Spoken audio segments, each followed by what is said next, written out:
عليكم ورحمة الله وبركاته. الحمد لله وحده والصلاة والسلام على من لا نبي بعده، أما بعد. فأعوذ بالله من الشيطان الرجيم. بسم الله الرحمن الرحيم. ولله على الناس حج البيت من استطاع إليه سبيلا. আলহামদুলিল্লাহ, যাবতীয় প্রশংসা মহান রব্বুল আলামিনের জন্য। দুরূদ অবতীর্ণ হোক মুহাম্মদ সাল্লাল্লাহু আলাইহি ওয়াসাল্লামের প্রতি সাল্লাল্লাহু আলাইহি ওয়াসাল্লাম। সম্মানিত দর্শক মণ্ডলী, আপনারা দেখছেন আল আনকাবুত টিভির বিশেষ আয়োজন হজ ও উমরার গুরুত্ব ও ফজিলত।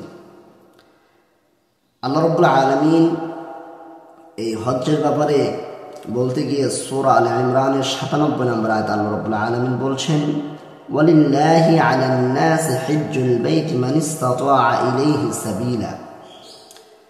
আর আল্লাহর জন্যই লোকদের উপরে হজ করা ফরজ, যার সেখানে যাওয়ার সামর্থ্য আছে, পথ খরচ আছে। সম্মানিত উপস্থিতি, কোনো ব্যক্তির যদি বাইতুল্লাহ যাওয়ার পথ খরচ থাকে, সামর্থ্য থাকে, শারীরিক এবং মানসিক ও আর্থিক সামর্থ্য থাকে, তাহলে অবশ্যই তার উপরে হজ ফরজ। বুখারীর ৮ নম্বর হাদিসে বলা হয়েছে, বুনিয়াল ইসলাম আলা খামসিন শাহাদাতু আল্লা ইলাহা ইল্লাল্লাহ ওয়া আন্না মুহাম্মাদুর রাসূলুল্লাহ ওয়া ইকামিস সালাহ ওয়া ইতাইজ যাকাত ওয়াল হজ্জ ওয়া সাওম রমাদান। এখানে আল্লাহ রাব্বুল আলামিন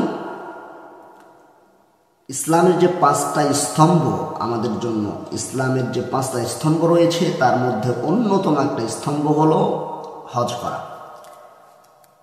তো এই হজটা কার উপরে ফরজ? যার সেখানে যাওয়ার সামর্থ্য রয়েছে, আর্থিক সামর্থ্য আছে, শারীরিক সামর্থ্য আছে এবং মানসিক সামর্থ্য আছে। যার সামর্থ্য রয়েছে, সামর্থ্যবান ব্যক্তি বাইতুল্লাহ জিয়ারত করা, বাইতুল্লাহ হজ করা ফরজ। তবে এটা অবশ্যই একমাত্র আল্লাহর সন্তুষ্টির জন্যই হতে হবে, মানুষকে দেখানোর জন্য নয়।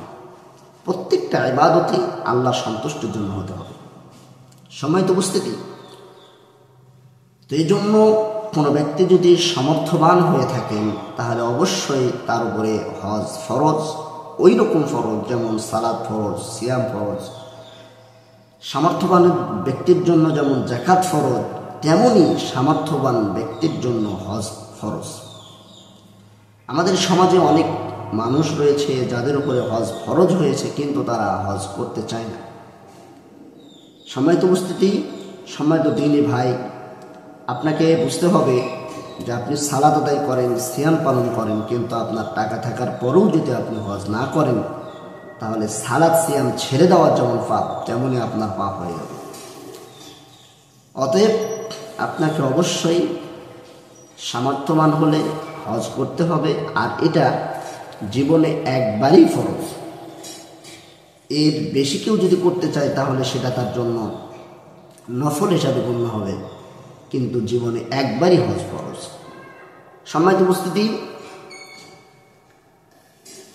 এই হজ্জের গুরুত্বটা কি, ফজিলতটা কি?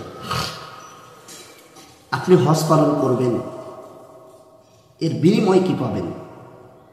এর বিনিময় রাসূল সাল্লাল্লাহু আলাইহি ওয়াসাল্লাম বলেছেন, বুখারীর ২৬ নম্বর এবং ১৫১৯ নম্বর হাদিস, আবি হুরায়রা রাদিয়াল্লাহু তাআলা আনহু থেকে বর্ণিত, তিনি বলেন যে রাসূল সাল্লাল্লাহু আলাইহি ওয়াসাল্লামকে জিজ্ঞাসা করা হলো, আইয়ুল আমালি আফদল, কোন আমলটা সর্বোত্তম আমল? যখন রাসূল সাল্লাল্লাহু আলাইহি ওয়াসাল্লামকে এটা জিজ্ঞাসা করা হয়েছিল যে আইয়ুল আমালি আফদল, কোন আমলটা সর্বোত্তম, রাসূল সাল্লাল্লাহু আলাইহি ওয়াসাল্লাম উত্তর দিয়েছিলেন, ক্বালা ঈমানু বিল্লাহ ওয়া রাসূলিহি, আল্লাহ এবং তার রাসূলের প্রতি বিশ্বাস স্থাপন করা। কিলা সুম্মা মাযা? ক্বাল জিহাদুন ফি সাবিলিল্লাহ। বলা হলো যে তারপরে কোন আমল? আল্লাহ রাসূল সাল্লাল্লাহু আলাইহি সাল্লাম বললেন, আল্লাহর রাস্তায় জিহাদ করা। এরপরে বলা হলো তারপরে কোন আমল? আল্লাহ নবী সাল্লাল্লাহু আলাইহি সাল্লাম বললেন, এরপরের আমল হলো হাজ্জুল মাবরুর, কবুলকৃত হজ। অর্থাৎ রাসূল সাল্লাল্লাহু আলাইহি সাল্লামের এই হাদিস থেকে বোঝা যাচ্ছে যে সর্বোত্তম যে আমলগুলো রয়েছে তার মধ্যে একটা আমল হলো কবুল হজ। তো এই জন্য আমাদেরকে অবশ্যই হজ্জের বিষয়টাকে গুরুত্ব দিতে হবে। এবং অন্য হাদিসে ইবনু উমর রাদিয়াল্লাহু তাআলা আনহু থেকে বর্ণিত, তিনি বলেন যে রাসূল সাল্লাল্লাহু আলাইহি ওয়াসাল্লাম বলেছেন, قال الغازي في سبيل الله والحج والمعتمر وفد الله دعاهم فأجابوه وسألوه فأعطاهم। আল্লাহ নবী সাল্লাল্লাহু আলাইহি ওয়াসাল্লাম ইবনু মাজাহ 2893 নম্বর হাদিসে বলছেন যে আল্লাহর পথে জিহাদকারী এবং হজ ও উমরা পালনকারী আল্লাহর মেহমান। সুবহানাল্লাহি ওয়া বিহামদিহি। জিহাদ আল্লাহর প্রতি, আল্লাহর রাস্তায় জিহাদকারী, হজ ও উমরা পালনকারী হলেন আল্লাহর মেহমান। শুধু মেহমান নয়, তারপরে কি বলছেন দেখুন, আল্লাহ তাদের আহ্বান করেছেন, তারা সে আহ্বানে সাড়া দিয়েছে। মানে যারা আল্লাহ রাস্তায় জিহাদ করতে গেছেন এবং হজ ও উমরা পালন করতে গেছেন তারা আল্লাহর মেহমান, আল্লাহ তাদেরকে ডেকেছেন আর তারা আল্লাহর ডাকে সাড়া দিয়েছেন। তো সাড়া দেওয়ার ফলে কি হয়েছে, তারা আল্লাহর কাছে যা চাইবেন আল্লাহ তাই তাদের দিয়ে দেবেন। বলুন সুবহানাল্লাহ। সম্মানিত উপস্থিতি, তাহলে এই হজ উমরার কত গুরুত্ব, অথচ আমরা এই সমস্ত গুরুত্বর প্রতি কোনো খেয়াল রাখি না। আমরা অনেকেই হয়তো শুধু সালাত আদায় করি, সিয়াম পালন করি, কিন্তু সামর্থ্যবান হওয়া সত্ত্বেও আমরা এই হজ করতে চাই না। টাকা খরচ হবে এই জন্য হজ করতে চাই না। সম্মানিত উপস্থিতি, হজ উমরা করা সামর্থ্যবানের জন্য অবশ্যই অপরিহার্য। এরপর দেখুন আল্লাহ নবী সাল্লাল্লাহু আলাইহি ওয়াসাল্লাম অপর একটি হাদিসে বলছেন, ইবনু মাজাহ 892 নম্বর হাদিস, যে ইন দাউহু আজাবাহুম ওয়া ইন ইস্তাগফারুহু ফাগফারা লাহুম। যে হজ ও উমরা পালনকারী আল্লাহর মেহমান, তারা দোয়া করলে আল্লাহ তা কবুল করেন, তারা গুনাহ মাপ চাইলে আল্লাহ তা ক্ষমা করে দেন। সুবহানাল্লাহ। তাহলে যেহেতু হজ এবং উমরা পালনকারী আল্লাহর মেহমান, অতএব যদি এই মেহমানরা দোয়া করে আল্লাহর কাছে, তাহলে আল্লাহ সেই দোয়া কবুল করে নেন। যদি ক্ষমা চায় আল্লাহ তাকে ক্ষমা করে দেন। সম্মানিত উপস্থিতি, তাহলে আমাদেরকে হজ ও উমরাকে গুরুত্ব দিতে হবে।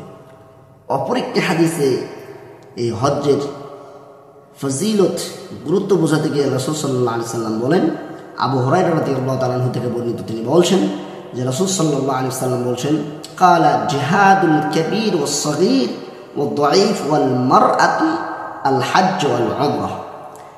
আল্লাহ নবী সাল্লাল্লাহু আলাইহি সাল্লাম বললেন, জিহাদ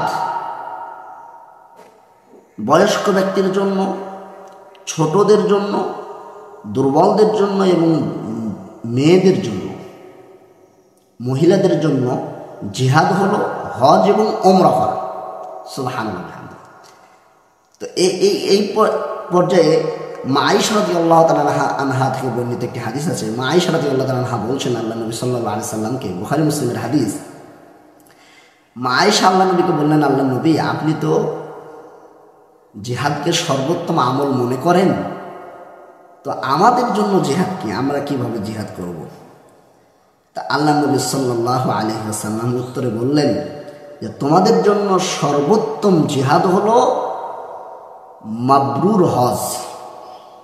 তোমাদের জন্য জিহাদ হলো হজ।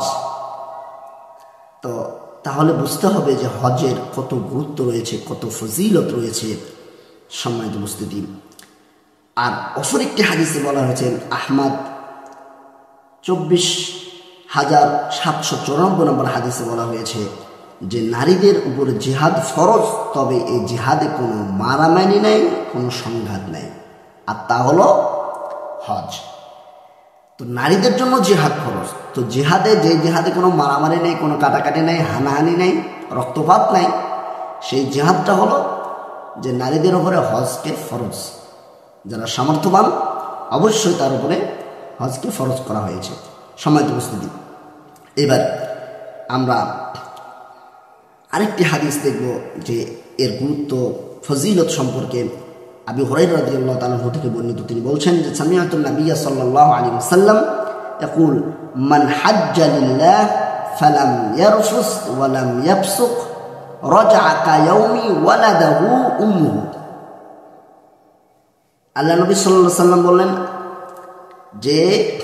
যে ব্যক্তি শুধু আল্লাহর সন্তুষ্টির জন্য, আল্লাহকে খুশি করার জন্য হজ করল এবং পাপাচারে লিপ্ত হল না, যৌন সম্ভোগ ও কোনো ধরনের পাপাচারে লিপ্ত হল না, সে যেন মায়ের গর্ভ থেকে যেই দিন ভূমিষ্ঠ হয়েছে সেই দিনের মতন হয়ে গেল। বলুন সুবহানাল্লাহ।